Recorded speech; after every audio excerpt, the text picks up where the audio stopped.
मुझे इस बात का संज्ञान नहीं है क्योंकि मैं इस क्षेत्र में हूँ और अगर पहले भी मिली है कई बार और अभी भी मिल रही है तो इसमें कोई रोक टोक तो है नहीं, कोई भी किसी से भी मिल सकता है। और अगर बीजेपी की प्रत्याशी के रूप में अगर मैनपुरी में उपस्थित है तो कैसी राजनीति? मैं समझती हूँ कि समाजवादी पार्टी बहुत मजबूती से मैनपुरी लड़ रही है और लोगों का सहयोग, प्यार और साथ मिल रहा है। जेडीयू ने एक बड़ा अजीब सा बयान दिया है चुनाव इलेक्ट्रॉल बॉन्ड को लेकर के। उन्होंने कहा है कि कोई एक व्यक्ति आया था और मेरे कार्यालय में एक लिफाफा दे गया था और जब हमने उस लिफाफे को खोला तो 10 करोड़ का बॉन्ड निकला।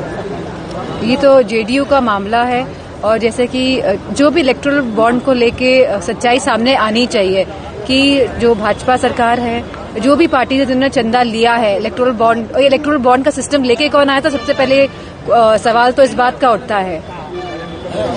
समाजवादी पार्टी का सुनने में आ रहा है, सूत्र बता रहे हैं, समाजवादी पार्टी के नेता भी कह रहे हैं कि भारतीय जनता पार्टी से मैनपुरी सीट को लेकर पैक्ट हो गया, कोई प्रत्याशी नहीं उतारा है। क्या कहेंगे? किसके साथ पैक्ट हो गया? बीजेपी का मैनपुरी की सीट पे प्रत्याशी न उतारना समाजवादी पार्टी के नेताओं ने बयान दिया। मैं क्या बोलूँ इसमें, तो मतलब क्या अंदर ऐसी बात है? ऐसी बात कैसे हो सकती है? मैनपुरी सदर विधायक कैबिनेट मंत्री जयवीर सिंह ने एक अपने इंटरव्यू में कहा भी है कि जीतेगी तो समाजवादी पार्टी। क्या अंदाज है?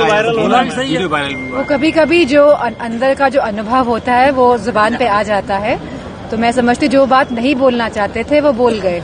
राहुल गांधी ने कहा है कि राजा की जान तोते में थी, उसी तरीके से राजा की जान ईवीएम में। किस देखती हैं ईवीएम को लेकर के चिंता जाहिर की है। नहीं, ईवीएम में लोगों में बहुत असमंजस है। बहुत सारे लोग लगातार बीते चुनाव में बात बोलता है, हमने वोट तो इस पार्टी को दिया लेकिन हमारा वोट निकला नहीं है।